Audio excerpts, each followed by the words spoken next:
오늘 민수기 21장 4절에서 6절 그리고 마가복음 10장 17절에서 22절을 본문의 말씀으로 삼아서 함께 나누고자 합니다. 민수기 21장 4절에서 6절 우리가 읽었던 부분은 우리가 아주 잘 아는 민수기 말씀 중에 하나입니다. 소위 불뱀을 보내신 그 하나님의 그 징계하심에 대한 기록입니다. 오늘 민수기 21장 4절에서 6절 우리가 읽었던 이 불뱀을 보내어 이스라엘 백성들이 죽게 되는 기사와 또 한 가지 본문인 마가복음 10장 17절에서 22절에 있는 한 부자의 영생을 얻으려면 어떻게 합니까? 라는 이 이야기가 여러분 어떤 관계가 있을까라는 거죠. 그냥 이게 물리적으로 보면 두 말씀은 하나도 연관관계가 없는 다른 말씀으로 보입니다.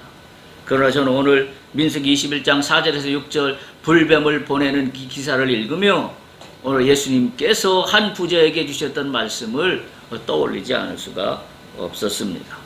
어떤 영적인 메시지가 이 두 개의 말씀의 연관성 속에 발견되는지 우리가 다시 한번 좀 생각하며 오늘 말씀을 함께 나눌 수 있기를 바랍니다.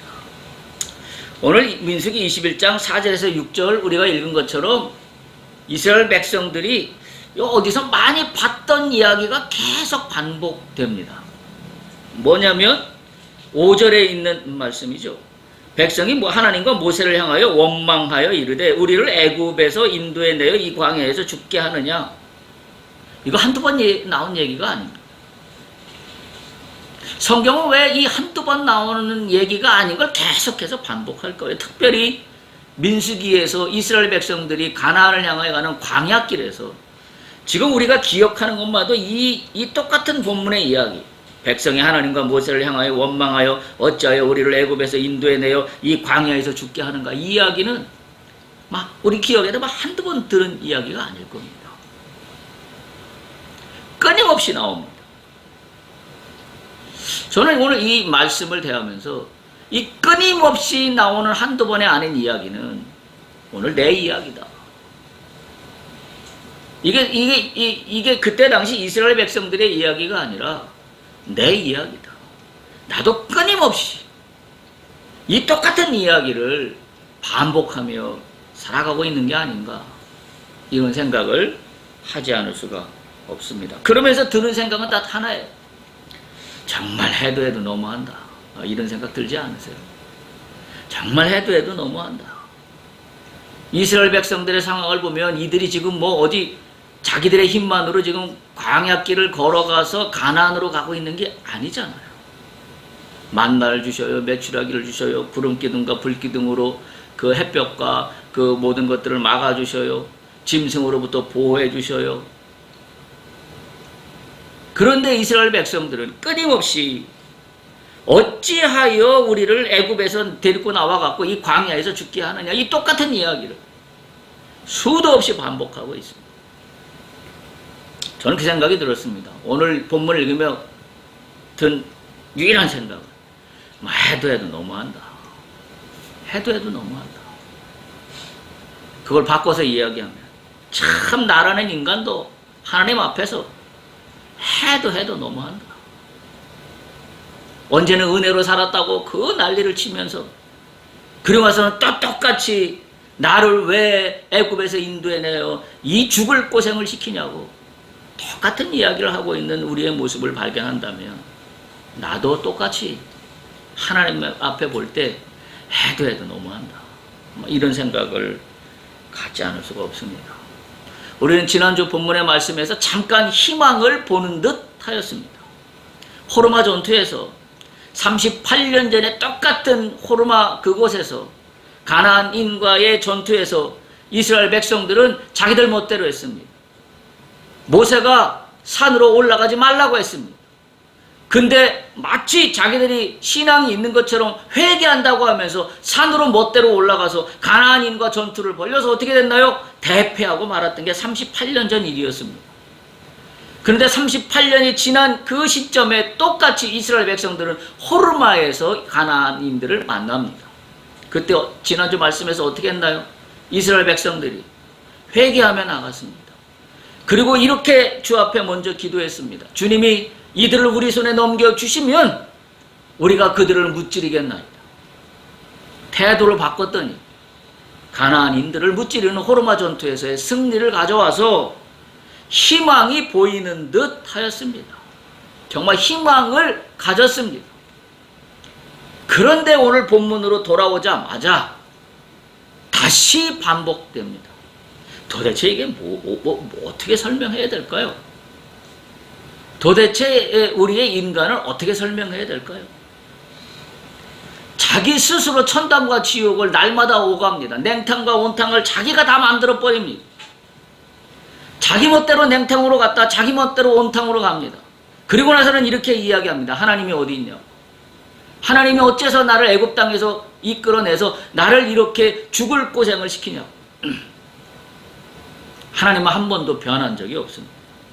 우리가 아는 것처럼 38년 동안 광야를 추가로 돌게 해서 40년을 돌게 하신 것도 이들이 하나님이 원인이 아닙니다. 이들이 자기 스스로 무덤을 팠습니다. 성경은 분명히 그것을 기록하고 있기 때문에 그렇습니다. 그런데 오늘 본문은 또다시 불평과 원망이 그들의 입술에서 지워지지 않습니다. 이게 참 뿌리가 뽑히질 않아요. 참으로 답답한 마음과 씁쓸한 마음이 드는 것은 비단 저만의 마음이 아닐 거라 생각이 됩니다. 아마 우리 모두 똑같은 마음이 아닐까 싶습니다. 정말 해도 해도 너무한다. 이 얘기밖에는 다른 할 말이 별로 떠올리지가 않습니다. 오늘 말씀의 제목을 그래서 이렇게 삼았습니다. 불뱀에서 물렸습니다. 불뱀에 물리는 원인과 그리고 대책입니다. 도대체 불뱀에 물리는 원인이 뭐며 어떤 대책을 우리는 다시 한번 세워야 할까? 왜 지금 이 문제가 40년 내내 해결되는가 싶으면 다시 되돌아가고 해결되는가 싶으면 다시 되돌아가고 우리로 보면 우리의 믿음이 하나님을 향하여 조금 나간가 싶으면 다시 되돌아가고 조금 더 기도를 하는가 싶으면 다시 기도 안 하고 조금 말씀을 읽는가 싶으면 또 말씀 안 읽고 해도 너무하지 않습니까? 내 스스로를 봐도 조금 상황이 나아지는 것 같으면 다시 돌아갑니다. 그리고 상황이 어려워서 죽을 것 같으면 다시 하나님 앞으로 또 나온다 그래요. 그리고 또 조금 나아지는 것 같으면 또 다시 백합니다. 도대체 이 업앤다운에 이건 어떻게 해야 끝일까요? 이게 도대체 우리가 인생에서 우리가 신앙의 길에서 우리가 분명하게도 짚고 넘어가야 될 중요한 문제가 아닐 수 없습니다. 불뱀에 물리는 원인과 그 대책이 무엇일까 하는 겁니다. 오늘 본문은 이들이 다시 불평과 원망을 하게 된 배경이 무엇인가를 설명하고 있습니다. 민수기 21장 4절입니다. 우리가 읽었던 4절 한번 보시면 이렇게 기록되어 있어요. 백성이 호르산에서 출발하여 홍해길을 따라 에돔 땅을 우회하려 하였다가 길로 말미암아 백성의 마음이 상하니라. 지금 불평과 원망이 다시 불같이 일어나게 된 원인은 마음이 상했다라고 기록하고 있습니다. 길로 말미암아 마음이 상했습니다. 다시 말하면 바로 갈 직진길을 우리가 아는 바와 같이 에돔이 지나가지를 못하도록 했어요. 그래서 에돔 땅을 우회하는 바로 그 길로 말미암아 이스라엘 백성들의 마음이 상했다라고 오늘 성경은 기록하고 있습니다. 이들의 마음 상함이 한두 번 일어난 일은 아닙니다. 문제를 만날 때마다 마음은 상했습니다. 문제를 만날 때마다 마음이 상하지 않을 인간은 아무도 없겠죠. 그렇다면 어찌 보면 그거는 신의 영역에 있는 그야말로 또 다른 차원의 인간이라고 이야기할 수 있을 거예요. 어려운 문제를 만나고 길이 막히면 인간은 마음이 상하게 되어 있습니다. 그런데 문제는 그 다음 스텝이에요. 마음이 상함을 어떤 태도로 하나님 앞에 나와의 관계 속에서 세우느냐라는 것이지, 그 문제 앞에 우리는 어떤 태도를 가질 것인가라는 문제로 직결된다는 겁니다. 그런데 이스라엘 백성들의 문제는 뭐예요? 마음이 상하면 항상 나타난 공식이 있습니다. 뭐죠? 마음이 상하면 불평과 원망. 불평과 원망이 커지면 뭘로 연결됐어요? 죄로 연결됐어요. 그래서 어떻게 됐나요? 하나님이 징계하십니다. 그리고 다시 또 죽겠다고 합니다. 공식이에요. 아주. 마음이 상하면 불평과 원망으로 치닫고 그러면 죄를 짓게 되어요. 하나님으로부터 징계를 받게 되는 이 그냥 패턴처럼 보여지는 이 공식 앞에 우리가 정신을 좀 차려야 합니다. 우리가 인생을 살아가면 마음 상하는 일이 없을 수는 없습니다. 그건 인생길이 아니에요. 어찌 보면. 마음이 상하는 게 어쩌면 당연한지도 모릅니다. 그런데 마음이 상할 때 죄 짓지 말아야 돼요. 마음이 상하는 걸로 말미암아 죄를 짓지 않아야 합니다. 이들이 한 첫 번째 스텝은 뭐냐면 마음이 상하면 늘 화살이 누구에게 제일 먼저 갔냐면 모세에게 갔습니다. 그리고 아론에게 갔어요. 지금 오늘 본문은 아론이 안 나오죠. 왜? 아론이 죽었으니까. 모세에게 늘 원망의 화살이 갔던 것을 우리가 기록합니다. 마라에서 물이 쓰다고 불평했습니다. 신광야에서 먹을 게 없어서 굶주려 죽겠다고 불평했습니다. 호렙산 아래에서 물이 없다고 불평했습니다. 바란 광야 기브롯 하다와에서 만나가 실증난다고 불평했습니다. 가데스 바네에서 모압으로 가는 도중에 또다시 먹을 것도 마실 것도 없다고 불평했습니다. 한두 번 사건이 아닙니다. 마음은 상했는데 불평과 원망을 어떻게 통제할 수 있고 통치할 수 있느냐가 우리가 사느냐 죽느냐의 길의 길목이에요. 지금 이 민수기의 이 공식으로 보면 마음을 상했는데 이게 불평과 원망으로 가면 걷잡을 수 없는 죄의 길로 빠지고 맙니다. 이스라엘 백성들은 지금 이 패턴을 또 밟고 가고 있어요. 또 밟고 가고 있습니다. 똑같은 불평이 계속해서 반복되고 있습니다. 한마디로 이게 뭐예요? 습관되었습니다. 불평이 습관되었습니다. 우리도 돌아보면 비슷한 상황이에요. 뭐만 만나면 뭐부터 나오나요? 불평과 원망부터 나옵니다. 습관된 겁니다. 내가 나도 모르게 내 속에 이게 뿌리를 내린 거예요. 이 잘못된 신앙의 패턴이 내 속에 뿌리를 냅니다. 그래서 반복된 마음 상함이 반복된 불평과 원망으로 그래서 죄로 이어져서 결국은 스스로 무덤을 파게 되는데 어디로 파나요? 한마디로 그런 겁니다. 5절에 있는 것처럼 우리를 애굽에서 인도해 내어 이 광야에서 죽게 하는가. 어딜 그리워한다고요? 애굽을 그리워한다고. 애굽을 그리워합니다. 내가 왜 예수를 믿어가지고 이 고생을 하고 사나? 도대체 믿음이 뭔데 거추장스럽게 이렇게 힘들게 사나? 차라리 예수를 못 났으면 하고 싶은 거 다 하고 먹고 싶은 거 다 먹고 내가 원하는 대로 다 살 수 있었을 텐데라고 우리는 간혹 생각해 본 적이 없나요? 그래서 이 믿음의 길을 간다는 것이 결국은 참 이게 내가 만들어내는 무덤 속으로 빠져가고 있다라는 그 함정 안에 내가 어떻게 이걸 건져낼 건가 라는 것이 믿음 생활에서 가져가야 될, 견제해야 될 아주 중요한 그런 길목이라는 사실입니다. 왜냐하면 늘 이런 문제가 발생할 때마다 인간은 예수를 믿기 전 그 내 마음대로 했던 좋았던 그 시절을 그리워하게 되어 있기 때문입니다. 그게 뭐냐면 죄의 본성이에요. 그게 죄성입니다. 우리 안에 이 죄성이 없는 인간은 한 명도 없습니다. 근데 문제는 뭐예요? 이 죄성을 하나님의 은혜로 어떻게 통제하느냐에만 달려있는 그런 문제입니다. 우리가 아는 바와 같이 출애굽의 목적은 자유이었습니다. 노예로 살던 이스라엘 백성들이 애굽으로부터 자유함으로 나아가는 하나님의 백성으로 다시 한번 거듭나는 그런 사건이었습니다. 그런데 우리가 아는 바와 같이 이들은 난관에 봉착할 때마다 애굽으로 돌아가기를 희망했습니다. 지금 가만히 보세요. 애굽에서 나와서 가나안을 향해 가고 있습니다. 우리로 얘기하면 예수 그리스도의 보혈로 구원을 받아서 하나님 나라의 백성이 되는 이 완성은 언제 완성이 되냐면 예수 그리스도께서 재림하실 때 완성이 됩니다.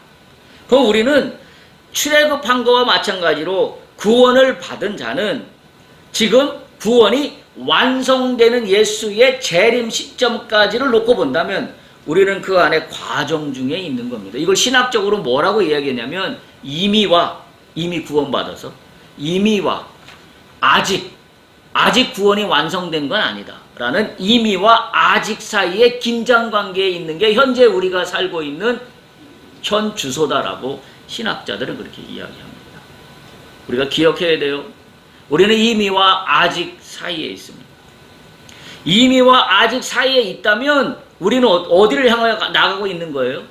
내 구원의 완성을 향하여 나가고 있는 겁니다. 그게 내 생애 가운데 이 땅에 살아가 있는 가운데 예수님께서 재림하신다면 완성이 되겠지만 내가 이 땅에서 살아간 자이 아니라 내가 이 땅의 삶을 마감하고 저 세상 천국으로 나의 생이 옮겨진 다음이라고 하더라도 그때 가서 예수께서 재림하실 때 내 모든 생은, 내 모든 구원은 완성이 된다는 사실. 그럼 지금 우리가 살고 있는 이 광야는 어떤 거예요? 완성을 나가고 있는 길이에요. 완성을 나가고 있는 한 걸음 한 걸음 한 걸음이라고 한다면 나의 방향과 목적은 분명합니다. 그런데 지금 이스라엘 백성들의 문제는 뭐예요? 이 완성을 향하여 나가는, 다시 말하면 광야에서 지금 가나안을 가고 있는 이 광야 가운데 늘 생각이 어디로 다시 빽하고 있어요? 애굽으로. 아니 그러면 애굽에서 구원받은 이 정체성은 도대체 뭔가요? 다시 애굽으로 돌아간다라고 한다면 애굽에서 나와서 구원을 받았는데 지금 이 아직과 이미와 아직 사이의 이 긴장관계 속에서 방향성을 상실한 채 먼 일만 만나면 다시 또 애굽으로 돌아간다는 이 앞뒤가 맞지 않는 이 논리적인 모순은 뭘로 설명할 수 있냐라는 거죠. 오늘 우리의 믿음의 신앙의 현주소를 놓고 보면 이거하고 그렇게 다르지가 않습니다.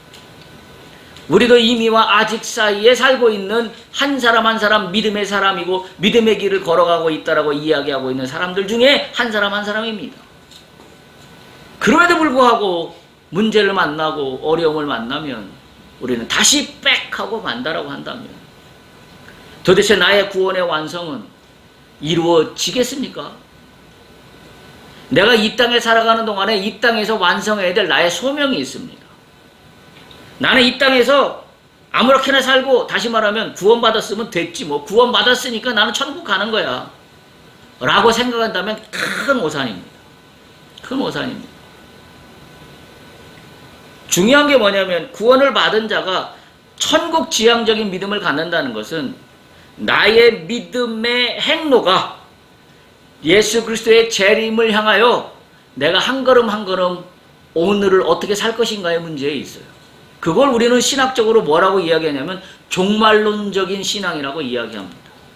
종말론적인 신앙이라는 것이 종말을 기다리는, 다시 말하면 마지막 때의 휴거에서 올라가는 그게 종말론적이라는 이야기가 아니라 성경에서 얘기하는 종말론적인 믿음이란 얘기는 우리가 믿음의 이 방향을 분명하게 구원의 완성을 향하여 가고 있는데 오늘 내가 종말을 맞이한다면 나는 하나님 앞에 제대로 서 있느냐라는 게 종말론적 신앙이에요.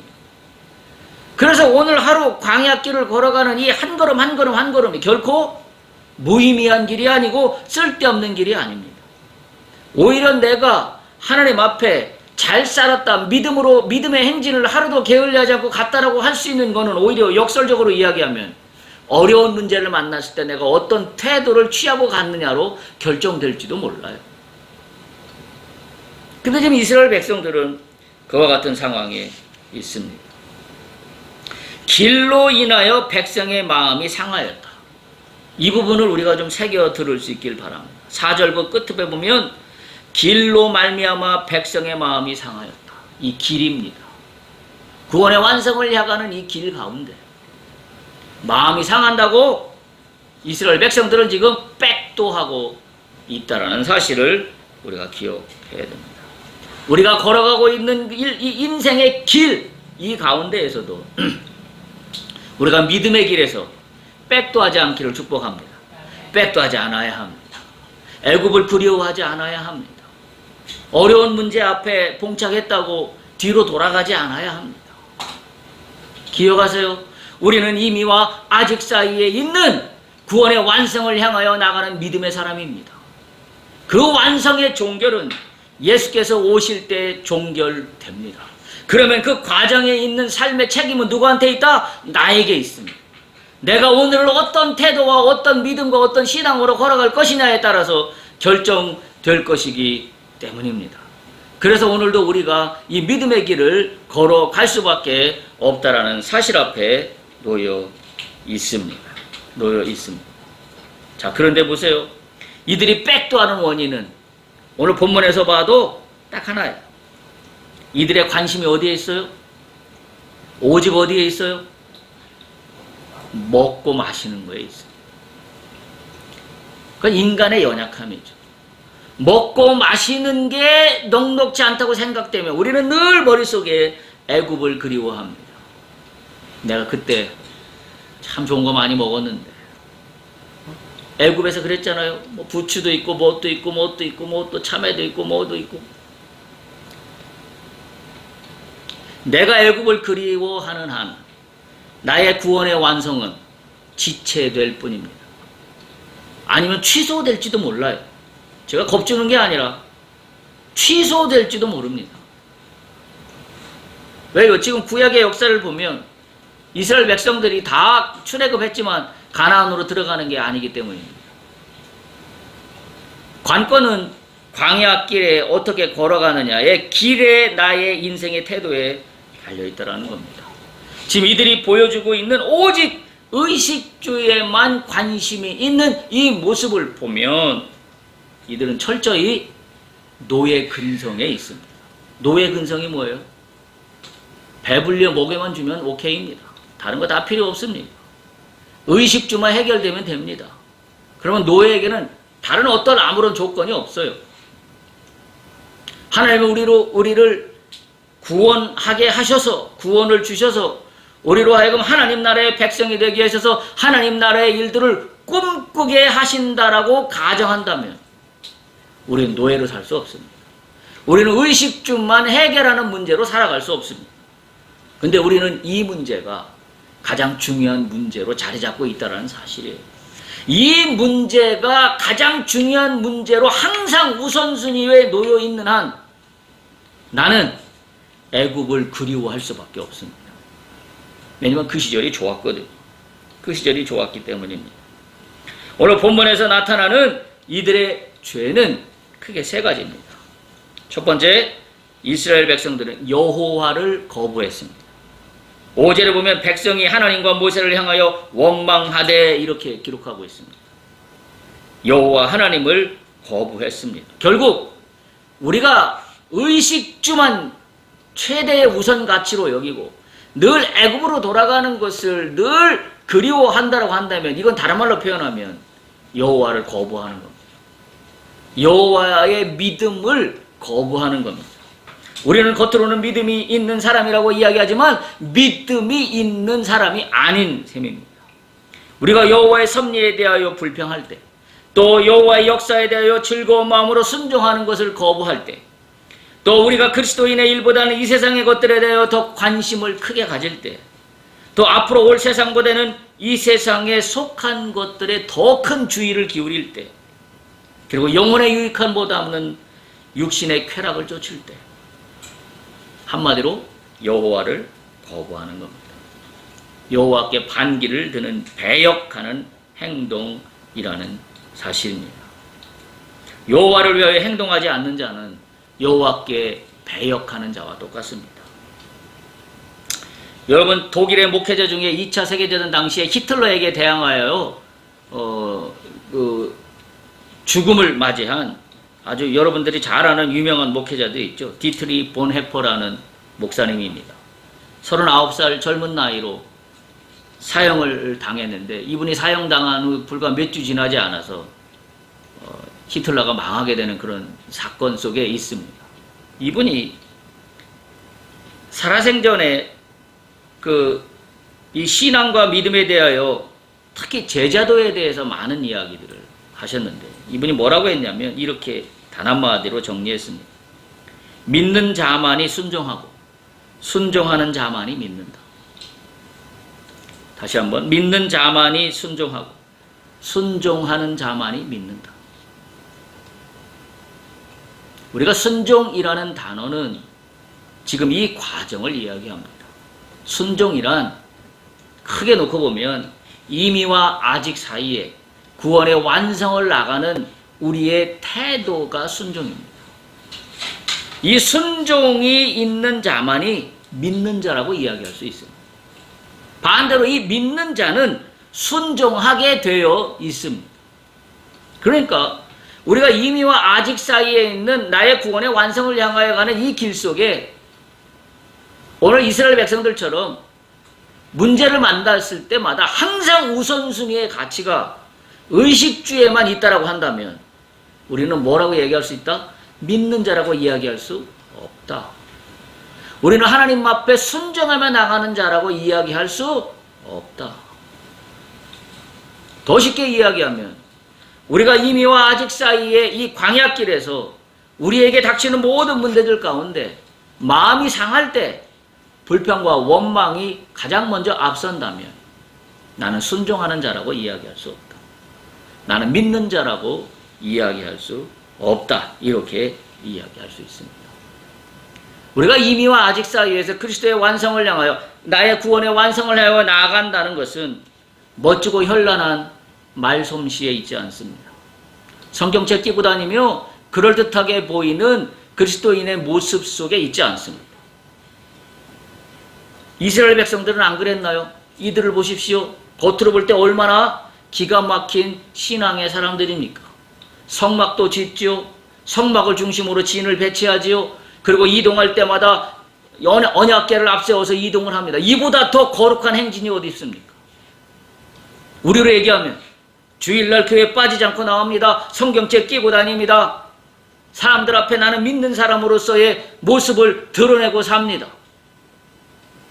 그런데 어찌 보면 내 속사람은 오늘 이스라엘 백성들 사람하고 똑같다면 나는 겉으로는 성경책을 끼고 있지만 마음이 상할 때마다 나를 우선하는 것은 불평과 원망뿐이라고 한다면 구원의 완성을 향하는 내 길이 남들이 볼 때는 좋은 신앙인처럼 보일지 모르지만 하나님은 아십니다. 그리고 나도 압니다. 내가 가짜인지 진짜인지 나는 알아요. 내 속사람은 압니다. 내가 진짜 그리스도인이라고 말할 수 있는지 모양새만 변죽만 올리고 있는 그리스도인지 솔직히 나는 압니다. 자기 자신은 압니다. 근데 덮고 싶은 거죠. 속이고 싶은 거죠. 대충 덮어버리고 싶은 거죠. 왜? 복잡하니까. 골치 아프니까. 그리고 합리화하기 시작합니다. 내가 옛날에 어떤 일을 했는데 내가 옛날에 무슨 일을 했는데 내가 옛날에 주님을 위하여 무엇을 했는데 그걸로 스스로 위로함을 받으려 합니다. 단언코 이야기합니다. 그건 위로가 아닙니다. 그건 나 스스로에 대한 죄를 덮는 합리적인 타당성을 부여하는 죄성의 행위밖에 되지 않다는 사실입니다. 이들이 갖고 있는 두 번째 죄는 여호와의 종 모세를 거부했습니다. 문제만 만나면 모세에게 대듭니다. 모세에게 원망합니다. 왜 네가 우리를 애굽에서 끌고 나와서 이 광야에서 고생을 시키냐는 그런 이야기지요. 그런 이야기입니다.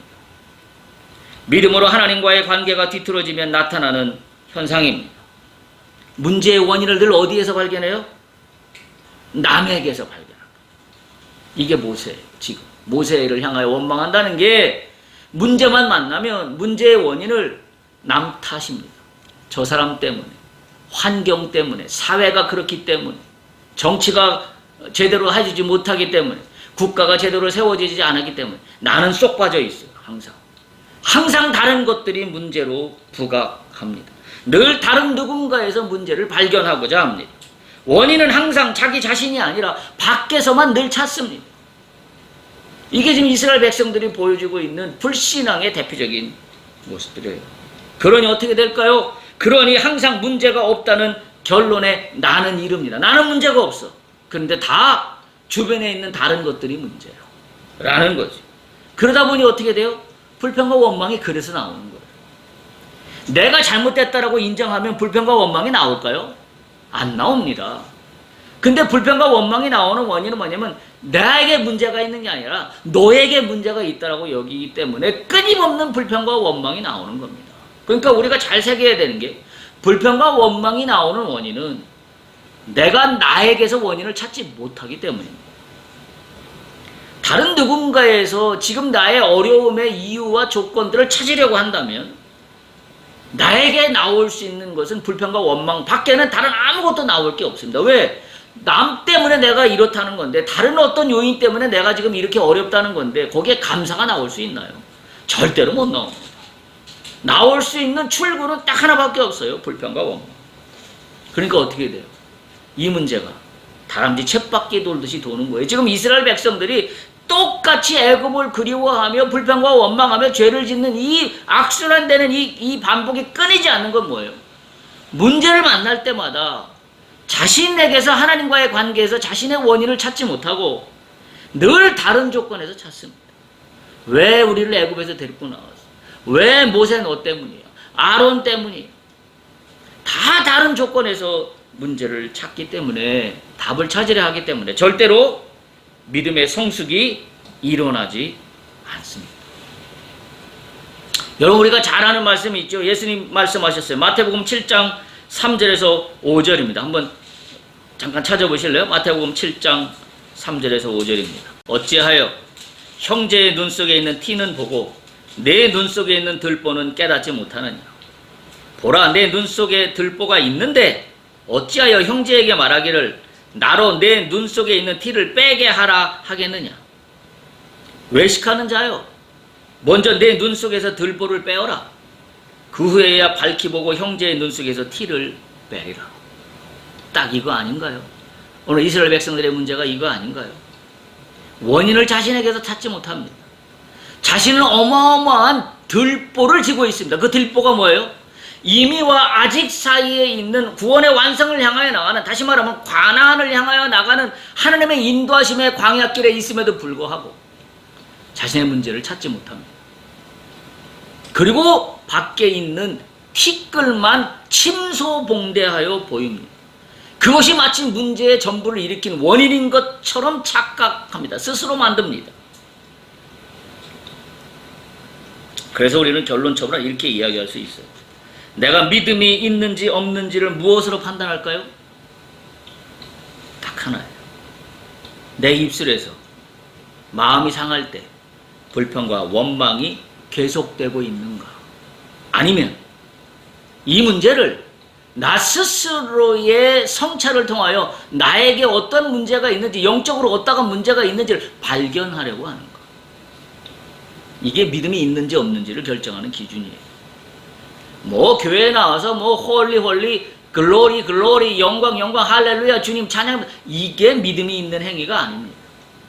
내 속사람이 믿음이 있는지 없는지는 불평과 원망이 먼저 나오는지, 아니면 나의 믿음에 어떤 문제가 있는지를 나 스스로의 성찰을 통하여 하나님 앞에 바로 세워지려고 하는지, 그게 믿음이 있는지 없는지를 결정한다는 사실이에요. 그래서 불평과 원망이 앞서는 사람은 원인은 항상 나는 없어요. 나에게는 원인이 없습니다. 이유가 없습니다. 잘못한 게 없습니다.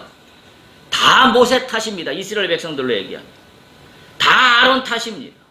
다 하나님 탓입니다. 나는 잘못한 게 하나도 없습니다. 그렇다라고 여기진다면 나는 믿음이 없는 겁니다. 믿음이 있다라고 스스로 착각하지 않아야 합니다. 나는 믿음이 티끌만큼도 없는 겁니다. 성경은 그것을 분명하게 이야기하고 있기 때문에 그렇습니다. 그렇다면, 그래서 내 눈 속에 있는 들보는 보이지 않고 형제의 눈 속에 있는 티만 자꾸 크게 보이고 또 크게 보이고 또 크게 보인다 그러면 어떻게 돼요? 우리 무릎을 꿇어야 돼요. 주여, 잘못했습니다. 내가 왜 이렇게 됐나요? 왜 형제의 티 같은 그것만 그렇게 크게 보이나요? 나의 잘못한 건 하나도 보이지가 않는데 도대체 이유가 뭐고? 여러분, 우리가 세상을 살아가면서 내가 티끌만큼도 잘못한 게 없는 사람이 세상에 있을 수 있나요? 아무도 없습니다. 저를 포함하여 여기 있는 우리 누구도 내 속에 티끌만큼도 잘못한 게 없다고 여길 사람은 아무도 없습니다. 그럼에도 불구하고 나는 다른 사람의 티끌만 엄청나게 크게 보입니다. 실제는 그게 티끌밖에 안 되는데 내 눈에는 그것이 들보와 바위처럼 큰 문제로 보입니다. 그래서 저 사람 이게 잘못됐어. 저 사람 때문에 내가 이렇게 됐어. 라는 문제 해석만 내려놓게 되는 거예요. 이게 어떻게 된다고요? 습관됩니다. 여러분 우리가 이 습관을 고쳐야 해요. 오늘 이스라엘 백성들 아까 제가 처음에 말씀드린 것처럼 뭐예요? 문제만 만나면 이곳엔 먹을 것도 없고 물도 없고 우리 마음이 이 하찮은 우리 마음이 그래서 광야에서 우리를 죽게 했다라고 이 똑같은 이야기가 왜 우리를 광야에서 죽게 하는가? 문제를 만날 때마다 반복되는 이스라엘 백성들이 습관된 거예요. 습관된 겁니다. 이 습관을 멈춰야 합니다. 문제만 생기면 지금 이스라엘 백성들은 모세로부터 원망합니다. 그러니 믿음이 악순환의 고리만 깊어집니다. 그리고 죄를 보험하고 그리고 자꾸 하나님과 멀어지고 계속 악순환의 쳇바퀴만 계속 돕니다. 그러니 광야길에서 나가야 되는데 보세요. 출애굽에서 가나안으로 가는데 광야길에서 앞으로 전진해야 가나안을 가는데 여기서 쳇바퀴만 돌고 있어.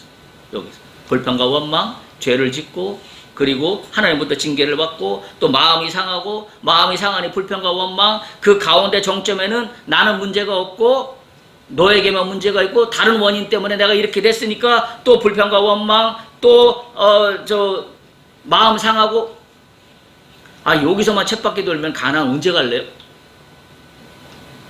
우리가 영적으로 들어야 됩니다. 우리 모두가 혹시 광야의 시간 가운데 있는 것처럼 내가 판단된다면 내가 지금 광야 가운데 쳇바퀴만 돌고 있는 게 아닌가? 이걸 지금 나가야 가나안을 가는데 여기서 계속 그게 지금 뭐예요? 민수기에서 얘기하는 광야 40년이에요. 엄밀히 말하면 보름이면 갈 수 있는 길이었잖아요. 애굽에서 가나안까지. 길게 걸려야 2주 지나면 갈 수 있는 길입니다. 아니 넋 잡고 성경으로 얘기하면 2년이면 가야 돼서 이미 도착했어야 되는 길이에요. 2년이면. 실질적으로 물리적으로는 보름이면 가는 길임에도 불구하고 성경적으로 보면 2년이면 이미 도착했어야 돼요. 근데 지금 어떻게 하고 있어요? 40년대 여기서 돌고 있어요. 여기서. 이걸 빠져나가야 되는데 돌고 있어요. 도는 원인이 뭐라고요? 불평과 원망. 그리고 원인을 다른 사람에게서 찾습니다. 그러니 내 입에서 나올 것은 불평과 원망밖에 없고 불평과 원망이 나오니 죄를 범하게 되고 죄를 범하게 되니 하나님과의 거리는 자꾸 멀어지고 그러니 또 여기서 돌고 참으로 안타까운 현장이 아닐 수가 없습니다. 그러면 세 번째 이들이 지은 죄 마무리하겠습니다. 이들의 지은 죄는 만나를 경멸합니다. 5절 보십시오. 먹을 것도 없고 물도 없도다. 우리 마음이 뭐라고 기록하고 있어요? 이 하찮은 음식을 싫어하노라. 하찮은 음식이랍니다. 이 하찮은 음식을 싫어하노라. 마치 이런 거죠. 물에 빠진 자를 건져내 주었더니 내 가방 어디 있냐고 쓱낸다는 우리말이 있어요. 똑같은 거 아닙니까 지금? 하나님이 애굽에서 노예로부터 건져주셨는데 지금 가방 어디 갔냐고 난립니다 지금. 그 가방이 어떤 가방이에요? 애굽에서 먹였던 풍요로운 음식들입니다. 매일매일 공급해 주시는 하나님의 은혜를 은혜로 여기지 못하는 삶. 그게 불평과 원망하고 맞닿아 있는 거예요. 은혜를 당연한 걸로 여기는 거. 아니 은혜를 당연하다고 여기다 못해 오늘 본문은 뭐예요? 하나님이 주신 은혜를 하찮게 여기고 있어요. 하찮은 것이 되어버렸어요. 참으로 안타까운 현장이 아닐 수가 없습니다. 아닐 수가 없습니다. 말씀을 정리합니다. 나머지는 다음 주에 이어서 2편으로 말씀을 나누도록 그렇게 하겠습니다. 아마 다음 주에는 이제 대책의 말씀이 나올 거예요. 오늘 원인의 말씀으로 마무리를 하고자 합니다. 오늘 이스라엘 백성들의 본문을 보면 마음이 상했다라고 되어 있습니다. 어떻게 마음이 상해요? 걸어가는 길에서 마음이 상한 겁니다. 광야길에서 마음이 상했습니다. 구체적으로. 더 구체적으로는 직진할 수 있는 길이 아닌데 우회하는 길을 따라가다가 마음이 상했습니다. 그랬더니 불평과 원망이 튀어나왔습니다. 그 불평과 원망의 첫 번째 타겟은 모세였습니다. 내가 아니에요. 지금 40년째 돌고 있는데도 아직도 원인의 근본의 본질이 뭔지를 찾지 못하고 모세 너 때문이라고 이스라엘 백성들은 이야기하고 있습니다. 오늘과 이 교훈을 통하여 내가 광야길을 걸어가는 동안에 우리의 믿음의 행보가 제대로 바로 세워져야 될 줄로 믿습니다. 디트리 본헤퍼 목사님이 말씀해 주셨던 것처럼 순종하는 자만이 믿습니다. 그리고 믿는 자만이 순종합니다.